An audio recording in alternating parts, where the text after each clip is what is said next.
country hope. You have given this country proof that when you knock on your neighbor's door, when you come to them with love, when you let them know that no matter your stance, you are there for them, that we can make change. Yeah. A sweet and, for many, an unexpected victory for Alexandria Ocasio-Cortez, the 28-year-old liberal Democrat whose win in the New York primary has national implications. Good evening and welcome to Metro Focus. I'm Jack Ford. Ocasio-Cortez's ability to basically unseat the fourth most powerful member of Congress was Herculean. Outspent, with odds against her, the liberal activist waged a strong campaign. Her victory, perhaps also a bellwether forecast that the Democratic Party may be moving farther left, a party of Sanders as opposed to a party of Clinton, and as a sharp rebuke of the Trump agenda. Her idea is so bold that even some Democrats in Congress are thinking twice about them. She faces obvious criticism from the GOP, but the question is, what will happen within her own party? Here to talk about those views and to talk about her victory is Alexandria Ocasio-Cortez. Welcome and congratulations. Thank you. Thank you for having me. You mentioned to me as we were watching that bump-in that when you were first there in that bar, and it's such a great setting, you on the bar stool and thanking people, you said there were only a handful of folks. Yeah. Well, you know, we had our group of 50 to 75 real organizers that have been just, you know, giving everything they had on the ground. And so it was a really great kind of intimate moment. Well, a little more intimate at least. Right. And then when these results started coming in, it was like people just started flooding in. And it was this old little billiards hall in the Bronx. And it just became a wonderfully symbolic place, I think, for you to celebrate. I've heard you, when people have said to you, how did this happen? Yeah. I've heard you say, essentially, it was both the message and the manner in which the message was delivered. Tell me first about the message.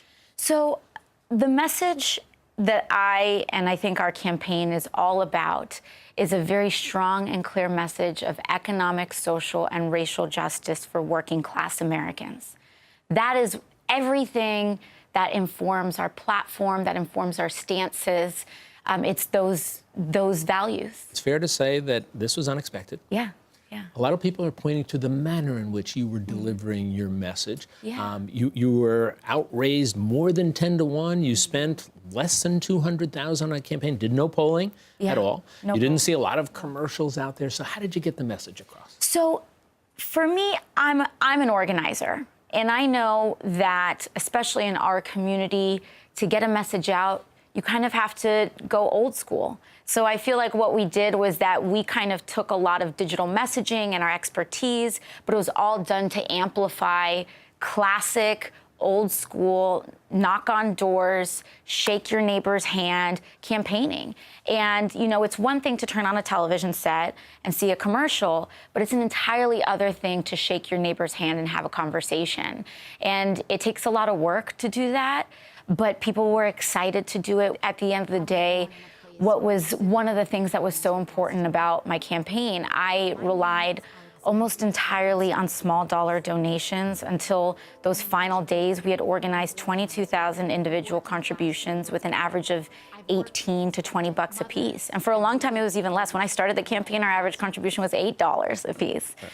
And to be entirely financially supported by working class Americans and rejecting all corporate lobbyist funds, it created trust. So when I knocked on a neighbor's door and I would say, listen, I think that this is what I think we need to do for our future, my neighbor said, well, you know what? I agree with you on this. I agree with you on that. I disagree with you on this, but I trust that you're going to listen to me. And that trust, I think, is, you know, I hope to live up to that trust because I am financially divested. I don't have any other lobbyists in my ear saying, write this policy. I have my constituency in my ear. And so when we have these conversations about compromise. Which sounds, by the way, like a sort of a quaint notion, but it makes so much sense. Right, So let me ask you this. Some people are describing this, not just a victory for you and your message, but they're describing it as something of a defeat, or at least a rebuke for the Democratic establishment here in New York City. Do you see it that way?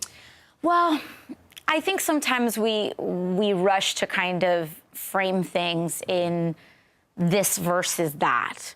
And so I'm reluctant to say that this is a rebuke or this is an anti anything. I think what we're really talking about is a new form of politics that I do hope, gains strength and gains momentum in the Democratic Party, because I think it's a smart way to run. I think that it's an efficient way to run. And I think it's a way to run that, frankly, I think is sustainable and healthy for our politics in the future. Do you expect, and I mentioned this in the intro, and you described yourself as something of a democratic socialist. I suspect that you, in the upcoming campaign, are going to see people challenge you on that. I think they're going to be using that socialist term, not just as a political identifier, but as a term of derision. Probably even as a term that they'll suggest should be threatening to people. Totally. So how are you going to respond to that? Well, I think first and foremost, you have to call out the intention to divide. You know, why are people bringing up that word? Why, in the manner in which they use that word in an accusatory, term? Are you trying to divide? Are you trying to create fear? Are you trying to create suspicion? And so I think I try to just call out that intention, because at the end of the day, we use these terms and these labels. Do people walk around every day and say, oh, I'm a capitalist? I don't think we wake up in the morning and walk down the street and say, can't wait to be a capitalist today. And so when we say, oh, she's a socialist, or, I just think that it's divisive. And it's a term, bring it back to the issues. What are the issues? The issues are healthcare, housing, education for working class Americans. Call it what you want to call it. I believe that every American, every person in this country should have in a wealthy nation, in a moral nation, we should not allow people to be too poor to live. And that's just, at the end of the day, that is my belief. That's what it boils down to. Last question for you. If you go on and win, and I'm not projecting or predicting, but if you do, you'll be entering a Washington, D.C. political scene that many have said has never been more divisive.